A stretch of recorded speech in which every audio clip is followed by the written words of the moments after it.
Здрасте. Наверное, некоторые прочитали из вас название этого ролика, подумают, ты сошел с ума. Что с тобой происходит? Неужели 24-й год заканчивается, и ты уже сошел с ума? Но я вам скажу, что нет. И сегодня мы поговорим про то, что свежий аромат зимой – это тоже неплохая идея. И вы должны будете, если вы хотите, написать, пожалуйста, в комментарии, пользуетесь ли вы свежими ароматами на зиму. Вся эта история с Etat Libre d'Orange у меня началась, по-моему, вот с вот этой вот всей истории, или, скорее всего, немножко до этого я попробовал некоторые ароматы Etat Libre d'Orange. Мне надо пореже называть это название, потому что оно слишком длинное, и оно меня утомляет все время это повторять. В общем, этот набор, в принципе, взорвал мой мозг в плане каком. Здесь есть ароматы как носибельные и плюс-минус понятные, но здесь нет ни одного банального аромата. Но с другой стороны, здесь есть и такие ароматы, которые можно с легкостью называть экспериментальная парфюмерия. У меня была идея когда-то на каждый из этих, на каждый аромат из линейки снять по одному видео, но я вам буду говорить откровенно, честно, мне лень. То есть это там столько это все снимать, у меня крыша, наверное, поехала, поэтому я так некоторые, которые мне понравились, снял видео. Хотя, возможно, не на все. Неважно, мы говорим о другом. Первый аромат, который я офлаконил, реально офлаконил от этого бренда, Etat Libre d'Orange, ладно, еще раз скажу, это Fat Electrician. Это носибельный аромат, но и экспериментальная парфюмерия одновременно. Но это я так думаю. То есть это аромат ветивер, но здесь ветивер представлен не как свежий аромат, не так, как мы привыкли слышать ветивер. Здесь ветивер представлен как мягкий, кремовый, такое мягкое, кремовое, ну, как бы обрамление всего, что слышно в этом аромате. Вот слово кремовый – это то, что надо. У меня обзор на этот аромат есть, если хотите, потом найдете, почитаете, посмотрите. В общем, я думаю, кто хотел бы себе купить этот аромат, я могу только рекомендовать. Но в то же время все-таки, наверное, за тесту рекомендовал бы, хотя бы не рекомендовал. В принципе, его можно вслепую спокойно брать, просто разносите. Пару лет назад я посмотрел одного блогера из Германии, он сказал невероятную вещь.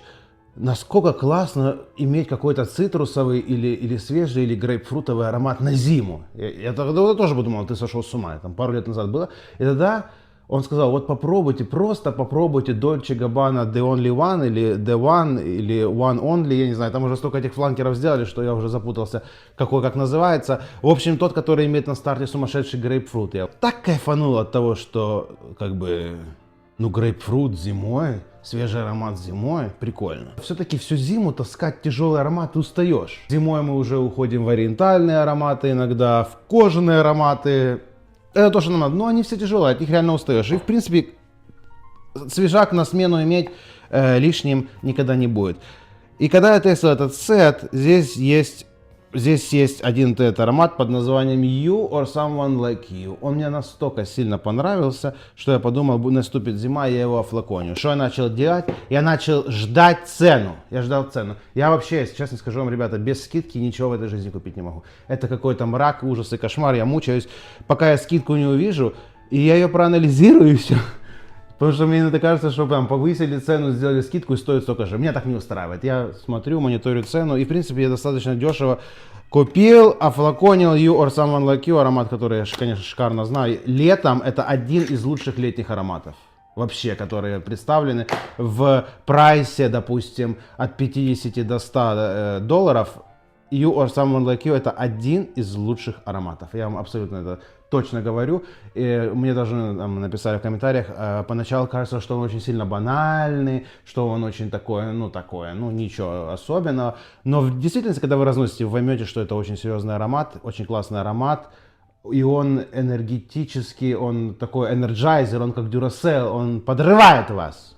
Он вот есть в нем вот этот вот, как фонтан выстреливает. Вот этот аромат. Не знаю, сфокусируется или нет. Почему? Потому что я не знаю. Кто-то говорит мохито, соглашусь. Кто-то говорит, как будто ты там рукой, значит, там что-то, листики или травичку, значит, трогаешь. Соглашусь. Для меня, если честно сказать, это больше не про... Для меня это больше не про мохито, для меня все-таки реально это больше про какое-то луговое поле. Вот так, как будто вы в лугу, значит, в траву падаете и начинаете там вот так вот кружиться в нем и вот это все внимать, вот эти вот все дикие луговые запахи. Для меня это аромат про это. Я не могу сказать, что это аромат с бесконечным шлейфом или что-то такое. Это в большей степени, наверное, интимный аромат, хотя шлейф в нем есть. Безусловно, он есть. И стойкость у него, в принципе, абсолютно нормальная, особенно для свежака, там 5 часов без проблем он на мне, например, находится. Поэтому, в принципе, это, особенно когда жара 38-36, это тот аромат, который он и не душит, он и не, так сказать, никого не смущает вокруг, он настолько легкий, вот, как будто с собой вы носите вот это всю вот эту свежесть диких трав. Поэтому, ребята, свежий аромат на зиму имеет место быть. В свое время я еще носил, любил зимой не Орто Паризи, как он называется, Артизан Пьюр. Нравилось мне зимой. Он там про ветивер такой, ведь тоже в сторону травы какой-то, в общем, и свежести. Попробуйте, кстати, Артизан Пьюр зимой классно заходит. Возможно, травяные ароматы заходят зимой классно. В общем, мне он нравится. И сейчас я его таскаю зимой, и мне это нравится. А вы попробуйте и напишите, есть ли у вас свежие ароматы на зиму. Потому что, ребята, извиняюсь, пардон, но от уда, амбры, от всего, все равно ты рано или поздно устаешь. И надо что-то комбинировать. Невозможно есть всю жизнь только колбасу. Поэтому, ребята, пишите. Классный аромат. Могу тоже рекомендовать для тех, кто не сильно большой фанат ниши. В плане там заумная, замудрая. Это один из лучших вариантов, потому что он звучит по-нишевому и в то же время звучит очень понятно. И тоже как раз затестите, я вам говорю, на зиму интересно, но возможно это дело вкуса, в том числе моего очень странного вкуса. Но на лето вы с ним не промахнетесь. На лето вы с ним не промахнетесь, это 100%, это обалденный аромат. Всем хорошего дня, ребята, пишите свои комментарии и пока.